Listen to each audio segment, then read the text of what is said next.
உங்களுக்கு ஒரு விஷயம் தெரியுமான்னு தெரியல. நம்ம வழக்கமா ஒரு பிரார்த்தனைய பத்தியோ, இல்ல ஏதோ ஒரு உயர்ந்த பிரபஞ்ச சக்தி கிட்ட பேசுறத பத்தியோ நினைக்கும்போது, அது நடுக்கடல்ல ஒரு பாட்டில்ல மெசேஜ் அடைச்சு வீசுற மாதிரி தான் தோணும். ஆமா, கரெக்ட். அது யார் கைக்கு போகும்னு யாருக்கும் தெரியாது. எக்ஸாக்ட்லி. அந்த செய்தி எங்கேயாவது யாரிடமாவது போய் சேரும் அப்படிங்கிற ஒரு ஒரு குருட்டு நம்பிக்கை மட்டும் தான் நம்ம கிட்ட இருக்கும். அது பெரும்பாலும் ஒரு வழி பாதையா தான் இருக்கும். ம். நாம கேட்போம், கெஞ்சுவோம். ஆமா. ஒருவேளை அந்த பிரபஞ்சத்துக்கிட்ட இருந்து ஒரு சின்ன சம்மதம் கிடைக்கலான்னு காத்துக்கிட்டு இருப்போம். ஆனா அந்த பிரம்மாண்டமான கடல் திடீர்னு உங்களுக்கு பதில் அடிச்சா எப்படி இருக்கும்? அட, அது ரொம்பவே ஒரு சுவாரஸ்யமான கற்பனை. அதுவும் ஒரு சுனாமியே போல பயமுறுத்துற பேரிரைச்சலோட இல்லாம, நீங்க உட்கார்ந்திருக்கிற கடற்கரையில உங்களுக்கு பக்கத்துல ஒரு மனிதன போல மென்மையா உட்கார்ந்து, "உனக்காகத்தான் நான் இவ்ளோ காலமா காத்திருந்தேன்" அப்படின்னு சொன்னா எப்படி இருக்கும்? நிச்சயமா அது ஒரு ஒரு சிலிர்ப்பான உணர்வா தான் இருக்கும். அந்த எதிர்பாராத, முரண்பாடான ஒரு உளவியல் திறப்பத்தான் இன்னிக்கு நாமும் நீங்களும் சேர்ந்து இந்த ஆழமான அலசல்ல பார்க்க போறோம். நீங்க சொன்ன அந்த நடுக்கடல் ஒப்பீடு மிக சரியா பொருந்தது. ஏன்னா, நீங்க எங்க கூட பகிர்ந்துகிட்ட அந்த மூல ஆதாரம், அப்படிப்பட்ட ஒரு கடல் தனக்கு பதிலளிச்சத உணர்ந்த ஒருத்தரோட பதிவுதான். ஆமா. 19ஆம் நூற்றாண்டுல வாழ்ந்த மாபெரும் தத்துவஞானி வள்ளலார் எழுதின அருள் விளக்க மாலை அப்படிங்கிற நூலோட 66வது பாடல். அதுதான் நம்ம இன்னைக்கு டீகோட் பண்ண போறோம். கண்டிப்பா. இது வெறும் ஒரு பழமையான வார்த்தைகளோட தொகுப்போ, இல்ல வழக்கமான ஒரு பக்தி பாடலோ கிடையாது. மனித மனதுக்கும், மனிதனால முழுமைய புரிஞ்சுக்க முடியாத ஒரு மாபெரும் பிரபஞ்ச சக்திக்கும் இடையிலான ஒரு ஆழமான உறவ பேசுது. அதாவது ஒரு சிம்பயோட்டிக் ரிலேஷன்ஷிப் அப்படின்னு சொல்லலாம் இல்லையா? ஆமா, பரஸ்பர சார்பு உறவு. இத விளக்குற ஒரு அற்புதமான உளவியல் சித்திரம் தான் இது.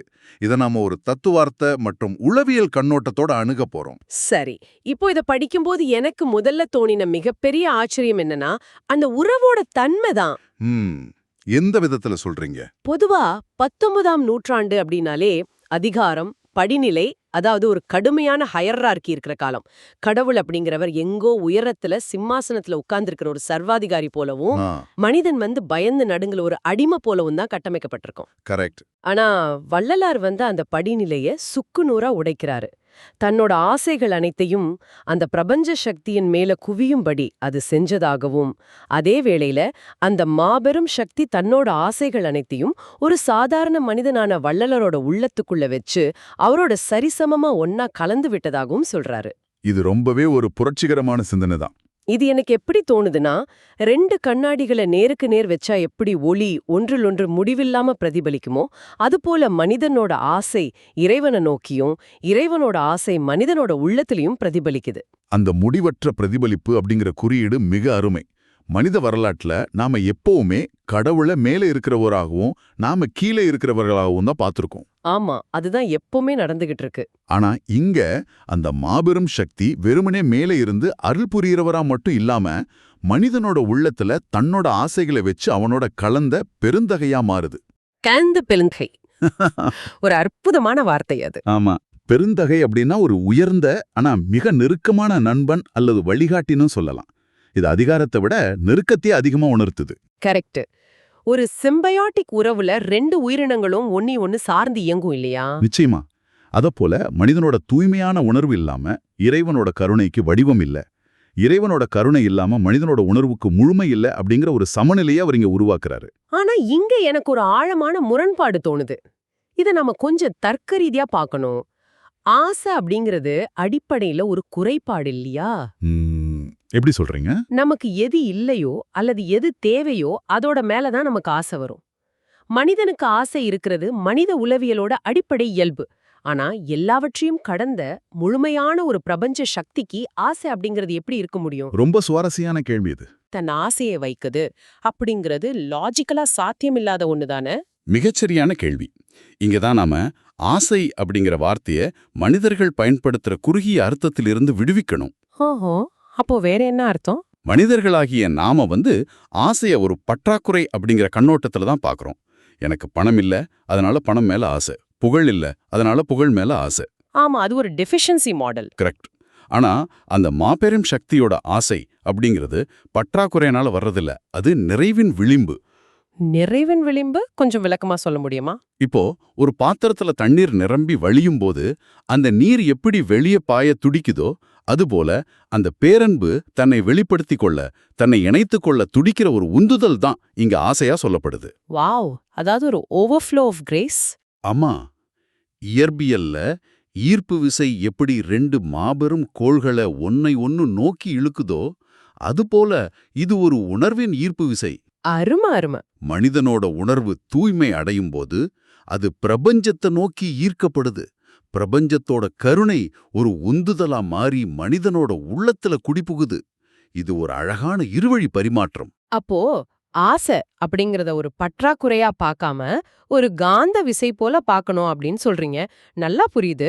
ஆனா இந்த நெருக்கமான சமநிலையான உறவை பத்தி பேசிக்கிட்டு இருக்கும்போதே அவர் திடீர்னு தன்னோட பார்வையை மாத்துறாரு. எப்படி மாத்துறாரு? ஒரே மூச்சுல அந்த சக்திய, அன்னை, ஆருயிர், அப்பா, அமுதம் அப்படின்னு பலவிதமான மனித உறவுகளோட பெயர்களிட்டு அடைக்கிறாரு. இது கொஞ்சம் குழப்பமா இருக்கு எனக்கு. ஏன் குழப்பமா இருக்கு? ஏன்னா ஒரு பக்கம் எந்த ஒரு வரையறைக்கும் அப்பாற்பட்ட ஒரு மாபெரும் பிரபஞ்ச நண்பன் அப்படின்னு சொல்றாரு. மறுபக்கம் ஒரு சாதாரண மனிதனை போல தாயின் அரவணைப்பையோ தந்தையின் பாதுகாப்பையோ தேடுறது போல அத்தனை உறவுகளையும் அடுக்குகிறாரு. ஒரு உயர்ந்த தத்துவ தேடல்ல இருக்கிறவரு மறுபடியும் இந்த சாதாரண மனித உறவுகளோட குறியீடுகளுக்குள்ள ஏன் சுருங்கி போகணும்? இது சுருங்கி போறது கிடையாது. இதுதான் மனித அறிவாற்றலோட மிகச்சிறந்த வெளிப்பாடு. இத ஒரு உளவியல் கண்ணோட்டத்தோட பாருங்க. சரி, சொல்லுங்க. மனித மூளைக்கு எல்லையற்றது அல்லது முழுமையானது அப்படிங்கிற ஒரு கருத்தை அப்படியே கிரகிச்சுக்கிற திறன் கிடையாது. எல்லையற்ற ஒரு வெறுமையோ அல்லது எல்லையற்ற ஒரு ஒளியோ மனிதனை பயமுறுத்தக்கூடியது. ஆமா, இன்ஃபினிட்டி அப்படிங்கிறது நமக்கு எப்போதுமே ஒரு பயம்தான். அதனால தான் அந்த பிரம்மாண்டத்தை நம்ம மூளைக்கு தெரிஞ்ச நாம அன்றாடம் அனுபவிக்கிற சின்ன சின்ன உணர்வுகளா உடைச்சு புரிஞ்சுக்க முயற்சிக்கிறோம். இதை கேட்குற நீங்க யோசிச்சு பாருங்க. நாம எப்போவாது தனிமையில ஒரு பெரிய பிரச்சனையில தவிச்சுக்கிட்டு இருக்கும்போது நமக்கு ஒரு தாயோட நிபந்தனையற்ற அரவணைப்பு தேவைப்படும். நிச்சயமா. அதே சமயம் வாழ்க்கையில ஒரு மிக முக்கியமான முடிவெடுக்க திணறும்போது ஒரு தந்தையோட உறுதியான வழிகாட்டுதல் தேவைப்படும். உடலுக்கு உயிர் தேவை, தாகத்துக்கு நீர் தேவை. இதெல்லாமே வேற வேற தேவைகள். ஓ, அப்படி என்றால் மனிதனோட அன்றாட வாழ்வில ஏற்படுற ஒவ்வொரு தனிப்பட்ட உளவியல் தேவைகளையும் அந்த பிரபஞ்ச சக்தி ஒரே நேரத்துல பூர்த்தி செய்யுது அப்படிங்கறத சொல்லவே அவர் இந்த அத்தனை பேர்களையும் பயன்படுத்துறாரா? துல்லியமா அதுதான். மனிதர்கள் எப்போதுமே முழுமையை தேடுறாங்க. ஆனா வெளி உலகத்துல நமக்கு கிடைக்கிற உறவுகள் எல்லாமே ஏதோ ஒரு வகையில் அரைகுறையானவை தான். ஆமா, ஒரு தாய் கிட்ட கிடைக்கிற நிபந்தனையற்ற அன்பு தந்தை கிட்ட அதே வடிவுல கிடைக்காது. கரெக்ட். ஆனா வள்ளலார் என்ன சொல்றாருன்னா, என் ஒட்டுமொத்த பிரபஞ்சமும் நீதான், என் அத்தனை உளவியல் தேடல்களோட முற்றுப்புள்ளியும் நீதான் அப்படிங்கிறத உணர்த்தவே இந்த பன்முக அழைப்பு. அந்த மாபெரும் சக்தி மனிதனோட தேவைக்கேற்ப தன்னை உருமாற்றிக் கொள்ளுது. கொஞ்சம் பொறுங்க. நீங்க முன்னாடி சொன்ன சமநிலை அப்படிங்கிற கான்செப்ட்ல இருந்து நான் உங்ககிட்ட ஒரு கேள்வி கேட்க விரும்புறேன். தாராளமா கேளுங்க. ஒரு பக்கம் இறைவன் அதிகாரமற்றவன், சரிசமமா இதயத்துல கலக்கிறவன் சொல்றீங்க. ஆனா அவர் ஒரு இடத்துல ஆவா என்றனை ஆண்ட அப்படின்னு குறிப்பிடுறாரு. ஆமா, பாடல் வரியில அப்படி வருது. அதாவது அருகில் வா என்று அழைத்து என்னை ஆண்டு கொண்டவன் அப்படின்னு சொல்றாரு. ஆண்டவன் அப்படின்னாலே ஆட்சி செய்பவன் தானே அர்த்தம். சமமா இருக்கிறவன் எப்படி ஆள முடியும்? இது மறுபடியும் அந்த சர்வாதிகாரி அடிமை அப்படிங்கிற ஹைரார்கிக்கு திரும்புறது போல எனக்கு தோணுதே. ரொம்ப நுட்பமான ஒரு முரண்பாட்டை பிடிச்சிருக்கீங்க. ஆனா இங்க ஆளுதல் அல்லது ஆண்டவன் அப்படிங்கிறத ஒரு அரசன் தன் குடிமக்களை அடக்கி ஆள்றது போல நம்ம புரிஞ்சுக்க கூடாது. வேற எப்படி புரிஞ்சுக்கிறது? உளவியல்ல ஃப்ளோ ஸ்டேட் அப்படின்னு ஒரு கான்செப்ட் இருக்கு. கேள்விப்பட்டிருக்கீங்களா? ஆமா, கேள்விப்பட்டிருக்கேன். ஒரு மிகச்சிறந்த இசைக்கலைஞன் அல்லது ஒரு தடகள வீரன் தன்னோட கலையில உச்சக்கட்ட கவனத்துல இருக்கும்போது அவன் அந்த இசைய வாசிக்கிறதில்ல. அந்த இசை அவனை வாசிக்க தொடங்கிவிடும். ஓ, இப்ப புரியுது. எக்ஸாக்ட்லி. அவன் அந்த தருணத்துக்கு முழுமையா தன்னை ஒப்பு கொடுத்துருவான். அங்கே அந்த இசை அவனை ஆட்சி செய்யுது. ஆனா அது அடிமைத்தனம் கிடையாது, அது ஒரு தடையற்ற ஓட்டம். வாவ், ரொம்ப அழகான ஒரு ஒப்பீடு இது. அத போலதான் பிரபஞ்சத்தோட அந்த மாபெரும் கருணை வா அப்படின்னு அழைக்கும்போது மனிதன் தன்னோட அகங்காரத்தை முழுமையா இழந்து அந்த பேரன்போட ஓட்டத்துக்கு தன்னை ஒப்பு கொடுக்கறான். அது அதிகாரத்தினால வர்ற ஆட்சி இல்ல, அன்பினால நிகழும் சரணடைதல். கண்டிப்பா. ஒரு தாய் தன் குழந்தைய இரு கைகளும் விரிச்சு வாடா அப்படின்னு அழைக்கும்போது குழந்தை தன் சுயத்தை இழந்து ஓடிப்போய் விழும் இல்லையா? அந்த அரவணைப்பு தான் இங்க ஆளுதல் அப்படின்னு சொல்லப்படுது. மிக சரியா சொன்னீங்க. ஆஹா, அந்த ஃப்ளோ ஸ்டேட் ஒப்பீடு இத ரொம்ப தெளிவா புரிய வைக்குது. அதிகாரம் இல்லாத ஒரு ஆளுமை. இது எனக்கு எப்படி தோணுதுன்னா, நாம இவ்ளோ நேரமா ஒரு மைக்ரோஸ்கோப்ல மிக கூர்மையா ஒரு சின்ன அழகான செல்ல பார்த்துட்டு இருந்தோம். அந்த உள்ளம் அப்படிங்கிற ஒரு சின்ன இருதய துடிப்புக்குள்ள நடக்கிற ரகசிய உரையாடலை கவனிச்சிட்டு இருந்தோம்.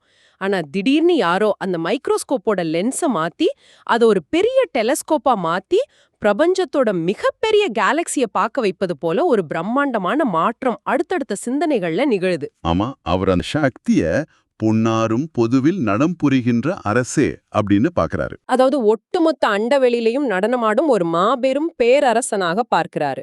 அந்த பார்வையோட விரிவுதான் இங்க மிக முக்கியமானது.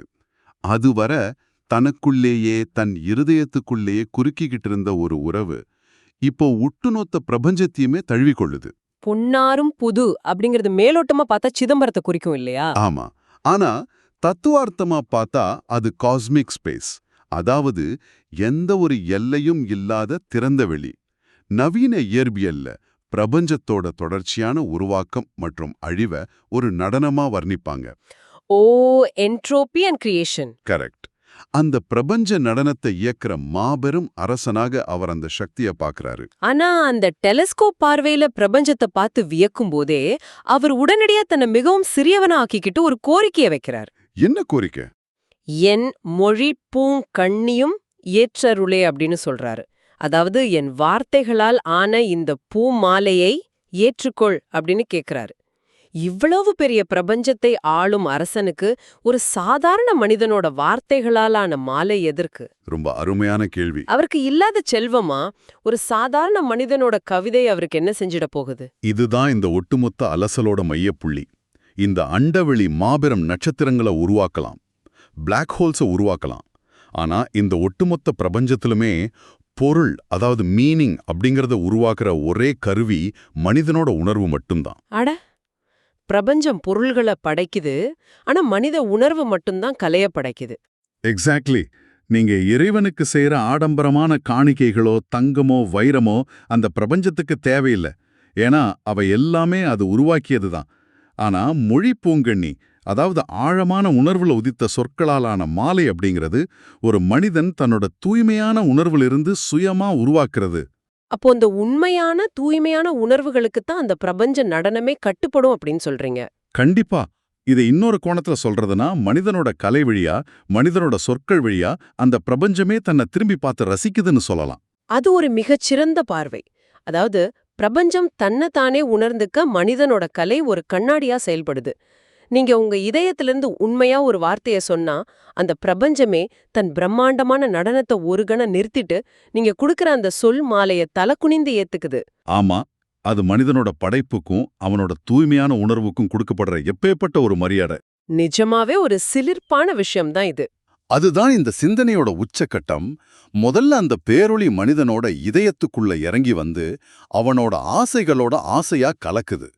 அவனோட ஒவ்வொரு உளவியல் தேவையையும் ஒரு தாயாகவும் தந்தையாகவும் நின்னு பூர்த்தி செய்து. பிறகு அந்த மனிதன் தன் உணர்வுகளை தூய்மைப்படுத்தி அதை ஒரு சொற்களாலான மாலையா தொடுத்து மீண்டும் அந்த பிரபஞ்ச அரசனுக்கே சூட்டுறான். கரெக்ட். இது ஒரு முற்றுப்பெற்ற பரிபூரணமான ஒரு சுழற்சி. மனிதனுக்கும் பிரபஞ்சத்துக்கும் இடையிலான அந்த சிம்பயாட்டிக் உறவு இங்கே முழுமையடையுது. அருமை. நாம இப்போ இந்த ஆழமான அலசலோட இறுதி பகுதிக்கு வந்துட்டோம். இது ஒரு முறை சுருக்கமா திரும்பி பார்ப்போம். நாம இன்னைக்கு விவாதித்த தரவுகள் மூலம் வெறும் ஒரு பழைய தத்துவத்தை மட்டும் நாம பார்க்கல. நிச்சயமா இல்ல. ஆசைகள் அப்படிங்கிறது எப்படி பற்றாக்குறையிலிருந்து ஒரு ஈர்ப்பு விசையா மாறுது அப்படிங்கறத பார்த்தோம். மனித மூளை எப்படி எல்லையற்ற பிரபஞ்சத்தை அன்னை, தந்தை என உறவு பெயர்களா உடைச்சு புரிஞ்சுக்குதுன்னு தெரிஞ்சுக்கிட்டோம். அப்புறம் எந்த ஆளுமையுமற்ற ஒரு ஃப்ளோ ஸ்டேட்ல எப்படி பிரபஞ்சம் மனிதனை ஆண்டு கொள்கிறது அப்படிங்கறதையும் பார்த்தோம். ஆமா, அது மட்டும் இல்லாம இறுதியில அந்த மாபெரும் பிரபஞ்ச நடனம் ஒரு சாதாரண மனிதனோட சொல் மாலைய எப்படி ஏத்துக்குது அப்படிங்கறதையும் ரொம்ப தெளிவா விவாதித்தோம். கண்டிப்பா. இது காலம், மதம், மொழி என அத்தனையும் கடந்த ஒரு உலகளாவிய உளவியல் மற்றும் தத்துவ பதிவு. இது மனிதனோட உள்மன தேடலையும் அவன் பிரபஞ்சத்தோட கொள்ள துடிக்கிற இணைப்பையும் ரொம்ப அழகா படம் பிடிச்சு காட்டுது. திறப்புகளையும் புரிதல்களையும் நாங்க கொடுத்திருப்போம்னு நம்புறோம். ஆனா வழக்கம் போல இத்தோட ஒரு தத்துவமா மட்டும் விட்டுட போறது கிடையாது. இத உங்க அன்றாட வாழ்க்கையோட கொஞ்சம் பொருத்தி பார்க்கணும். அது ரொம்ப முக்கியம். வள்ளலார் தனக்கு நேர்ந்த அந்த ஆழமான விவரிக்க முடியாத உணர்வுகளை சொற்களா மாத்தி ஒரு மொழி பூங்கண்ணியா அந்த பேரரசனுக்கு சமர்ப்பித்தார். இன்னைக்கு இத கேட்டுக்கிட்டு இருக்கிற நீங்க உங்க வேலையிலயோ, நீங்க உருவாக்குற ஒரு கலையிலயோ, இல்ல உங்க அன்புக்குரியவர்கள் கிட்ட உங்களோட ஆழமான உணர்வுகளை வெளிப்படுத்தும் போதோ நீங்களும் ஒரு விதமான சொல் மாலையத்தான் தொடுத்துக்கிட்டு இருக்கீங்க. ஆமா, உங்களோட நேரத்தை, உழைப்ப, ஆசைய அதுல முழுமையா முதலீடு செய்றீங்க. ஆனா இங்க நான் உங்ககிட்ட கேட்க விரும்புற கேள்வி இதுதான். நீங்க தொடுக்கிற அந்த உண்மையான மாலையை ஏத்துக்கிற உங்களோட அந்த பொன்னம்பலம் எது? அந்த பிரபஞ்ச அரங்கம் எது? அது நீங்க அத்தனை ஈடுபாட்டோட செய்யற உங்க தொழிலா? நீங்க உயிரை கொடுத்து உருவாக்குற உங்க கலையா? இல்ல உங்ககிட்ட இருந்து அத்தனையும் பெற்றுக்கொள்ளும் உங்க குடும்பமா? இது ஒரு நல்ல கேள்வி. நீங்க உங்க ஆசைகள் எல்லாம் அதுல வைக்கிறீங்க, ஆனா அவை தன் ஆசைகளை உங்க உள்ளத்துல வைக்குதா? அதாவது அந்த உறவு சிம்பயோட்டிக்கா இருக்கா? ஒருவேளை நீங்க தொடுக்கிற மாலையை ஏத்துக்க அந்த அரங்கம் மறுத்தா, அல்லது அந்த பிரபஞ்சம் உங்களுக்கு பதிலளிக்காம அமைதியா இருந்தா, உங்க மாலையோட மதிப்பு குறைஞ்சிடுமா? அது ஒரு பெரிய சிந்தனை தான். அல்லது யாருடைய அங்கீகாரமும் இல்லாம அந்த பூக்களை தொடுக்கிற செயல்ல இருக்கிற அந்த ஃப்ளோ ஸ்டேட் மட்டுமே போதுமானதா? இத கொஞ்சம் ஆழமா சிந்திச்சு பாருங்க. நீங்க தொடுக்கிற எந்த ஒரு மாலையும் வீணாவதில்ல. அது எந்த கழுத்து ஏத்துக்குது அப்படிங்கறதுல தான் அதோட பயணம் முடிவடையுது. மீண்டும் இது போல இன்னொரு சிந்தனையை தூண்டுற தரவுகளோட அடுத்த அலசல்ல சிந்திப்போம்.